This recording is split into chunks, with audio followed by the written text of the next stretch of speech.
আসসালামু আলাইকুম। আমি এখন রান্না করব মাছের মাথা দিয়ে আলুর ঘন্ট।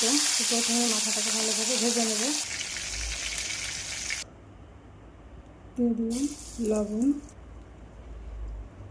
ধনিয়া গুঁড়ো,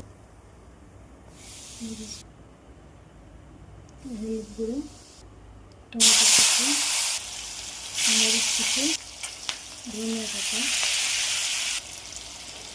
আদা, জিরে, পেঁয়াজ পেস্ট ভালোভাবে এটাকে কষিয়ে নেব। মশলাটা ভালোভাবে কষানো হয়ে গেছে। দিয়ে দেবো মাছের মাথাটা।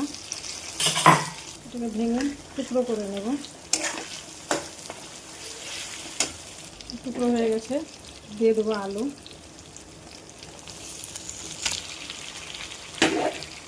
ভালোভাবে আলুটা মশলার সঙ্গে মাথার সঙ্গে কষে নেব আমি। দেখো, তো আলুর ভাঙাটা ভালোভাবে কষানো হয়ে গেছে। এবার আমি এখানে পানি দিয়ে দেব। আলুর ঘন্টটা আমি খুব ভালোভাবে ফুটে নিয়েছি।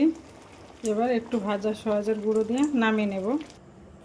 দেখো, জাস্ট কালারটা দেখো আলুর ঘন্টটা। এভাবে আলুর ঘন্ট খেয়ে দেখো, আর কোনো তরকারি লাগবে না ভাত খেতে। তো আমার ভিডিওটা ভালো লাগলে লাইক, কমেন্ট, শেয়ার করে দিও। আল্লাহ হাফিজ।